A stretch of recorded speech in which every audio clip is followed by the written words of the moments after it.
భారత్ అమెరికాల మధ్య టెన్షన్ అవునా? ప్రతి ఒక్క విషయంలో కూడా డొనాల్డ్ ట్రంప్ని డీస్టెబిలైజర్ అని అంటున్నారు. అంటే ఎక్కడ మనతో స్నేహము అనేది కొనసాగకుండా ఏమేమి చెయ్యాలో ట్రంప్ గారు చేస్తున్నారు. అవునా? మరి ఇవాళ చూడండి, సడన్గా భారత్కి అమెరికాకు మధ్య 10 ఏళ్ల పాటు defence pact, military cooperation. So దీనినే జియో పాలిటిక్స్ అని అంటారా? అంటే ఒక పర్మనెంట్ ఫ్రెండ్ లేదా పర్మనెంట్ ఎనిమి మీకు పాలిటిక్స్లో ఉండరు అని చెప్తారు కదా, ఆ టైప్లో సడన్గా ఇందులో ఒక విచిత్రమైన విషయం ఏంటంటే చూడండి, ఐదర్ మీకు అమెరికా యొక్క డిఫెన్స్ మంత్రి భారత్కు రావడం, డిఫెన్స్ సెక్రటరీ అంటారు, ఇవాళ సెక్రటరీ ఆఫ్ వార్, యుద్ధం డైరెక్ట్గా. ఈయనకి నోబెల్ బహుమతి కావాలి. ఏంటి? ఆ డిపార్ట్మెంట్ పేరే మార్చేశారు. సెక్రటరీ ఆఫ్ వార్ అంటే ఎంత అసహ్యంగా ఉందో చూడండి. ఎవరైనా అలా మాట్లాడతారా? అదే డిఫెన్స్ సెక్రటరీ అంటే చూడండి ఎంత డీసెంట్గా ఉంది. సో ఇప్పుడు ఈ సెక్రటరీ ఆఫ్ వార్ ఎవరైతే ఉన్నారో అతను ఢిల్లీకి రావాలి, లేదా మన డిఫెన్స్ మంత్రి రాజ్నాథ్ సింగ్ గారు వాషింగ్టన్కి వెళ్ళాలి. వెళ్ళి ఇలాంటి ఒప్పందాలు 10 ఏళ్ల పాటు, వీళ్ళు ఏం మాట్లాడుతున్నారండి, ఏకంగా 10 ఏళ్ల పాటు, అంటే రేపు ట్రంప్ ఉండడు అయినా కూడా ఈ ఒప్పందము ఉంటుంది అని మాట్లాడుతున్నారు. కానీ విచిత్రము, ఈ ఒప్పందము మీకు కోలాలంపూర్ మలేషియా అక్కడ జరిగింది. ఇది ఒక ట్రెండ్ అండి. షాంఘాయ్ కోఆపరేషన్ ఆర్గనైజేషన్లో మీకు రష్యాకు భారత్కు మధ్య ఒప్పందాలు, చైనాలో వీళ్ళు ఒప్పందాలు చేసుకున్నారు. ఇవాళ వీళ్ళు ఏమంటున్నారు, మలేషియాలో ఇలాంటి ఒక ఒప్పందము కుదుర్చుకున్నాము. ఏంటండి? డిఫెన్స్ కోఆపరేషన్, మీకు మిలిటరీ హెల్ప్, ఇవన్నీ మాట్లాడుతున్నారు. చాలామందికి తెలియని విషయం ఏంటంటే భారత్ నుంచి అమెరికాకు ఈ డిఫెన్స్ రంగానికి సంబంధించిన ఎన్నో పరికరాలు వెళుతూ ఉంటాయి.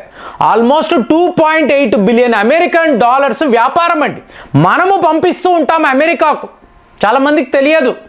ఇందులో మీరు హెల్మెట్లు, అలాగే మీకు జాకెట్స్, మీకు బుల్లెట్స్, మళ్ళీ వాళ్ళ యుద్ధ విమానాలకు కావలసిన స్పేర్ పార్ట్స్, ఇవన్నీ మనం ఇక్కడ తయారు చేసి అమెరికాకు పంపిస్తూ ఉంటాం.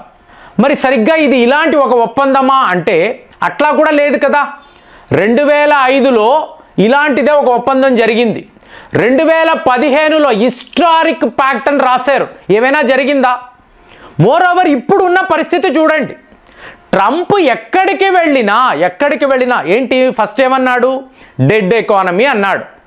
తరువాత వాళ్ళ ట్రేడ్ సెక్రటరీ ఏం మాట్లాడాడు, భారత్ మా టేబుల్ వద్దకు వచ్చి మాకు క్షమాపణ చెప్తారు చూడండి అన్నాడా? తరువాత ఏకంగా మోదీ గారి మీదే హత్యా ప్రయత్నం, ఇన్ని చేసి టారిఫ్ వార్ అన్నారు. తరువాత రష్యా ఆయిల్స్ కొంటే మీ మీద ఇంకా మేము ట్యాక్సులు పెంచుతాము అన్నారు. మళ్ళీ వీసా ప్రాబ్లమ్స్, ఇమిగ్రేషన్ ఇష్యూస్, ఇన్ని పెట్టుకొని ఎటు చూసినా కూడా టెన్షన్ మాట్లాడితే సడన్గా ఈ డిఫెన్స్ ప్యాక్ట్ ఏమిటి?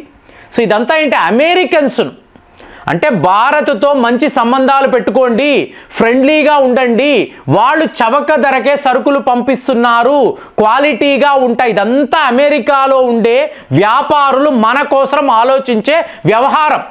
అలాంటిది ఇవాళ సడన్గా వీళ్ళతో శత్రుత్వం ఏంటి? కాబట్టి మేజర్గా ఒక డిఫెన్స్ అగ్రిమెంట్ వేసుకున్నాము, 10 ఏళ్ల పాటు వేసుకున్నాము, వాళ్ళకి మాకు మధ్య మంచి ఫ్రెండ్షిప్ ఉంది. అమెరికన్స్కు చెప్పడం మీరు నేను నమ్ముతామా? నమ్మే అవకాశం ఉందా? అసలు ఇలా జరిగిందా? చూడండి మీరు చరిత్రను. రష్యాకు భారత్కు మధ్య ఏం జరుగుతుందండి?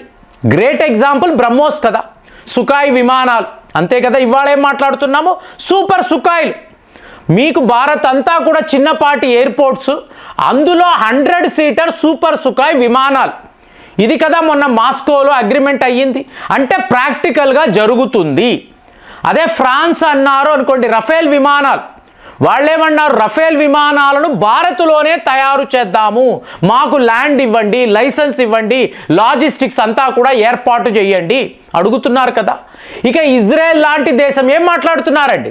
Marriages are made in heaven. భారత్కి మాకు మధ్య ఒక వివాహ బంధము ఉంది. భారత్ 8 అనండి.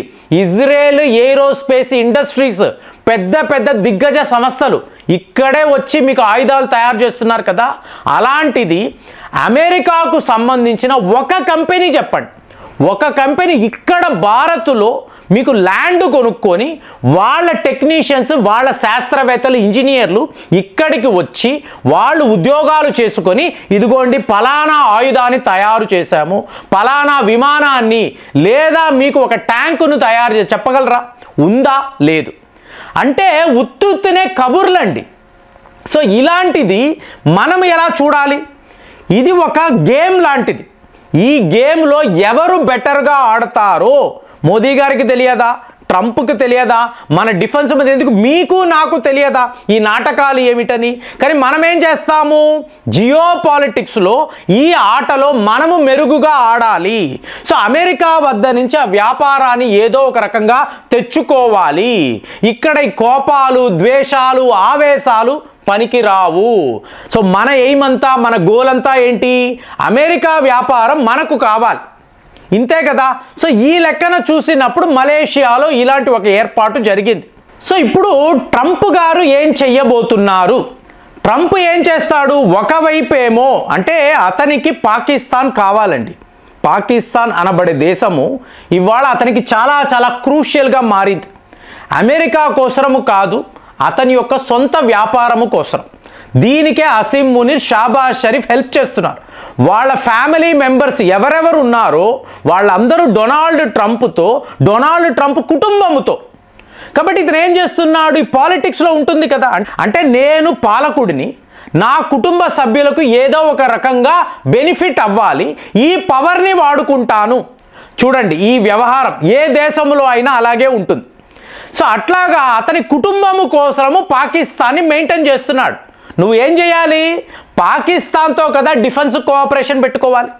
వాళ్ళు మీ దగ్గరికి వచ్చారు, భోజనం చేశారు, మాకు F-16లు ఇవ్వండి, ఎయిర్ డిఫెన్స్ సిస్టమ్స్ ఇవ్వండి, దానికి మేము ఏం చెయ్యాలో చెప్పండి, మీకు చేసి పెడతాము. ఇదంతా వాళ్ళు మాట్లాడుతున్నారు కదా. సో వాళ్ళతో కదా ఇలాంటి ఒక డిఫెన్స్ ప్యాక్ట్ ఉండాలి. సడన్గా భారత్ ఎక్కడి నుంచి వచ్చింది? మనము వాళ్ళకి ఎంత దూరంగా ఉండాలో అంత దూరంగా ఉంటున్నాము కదా.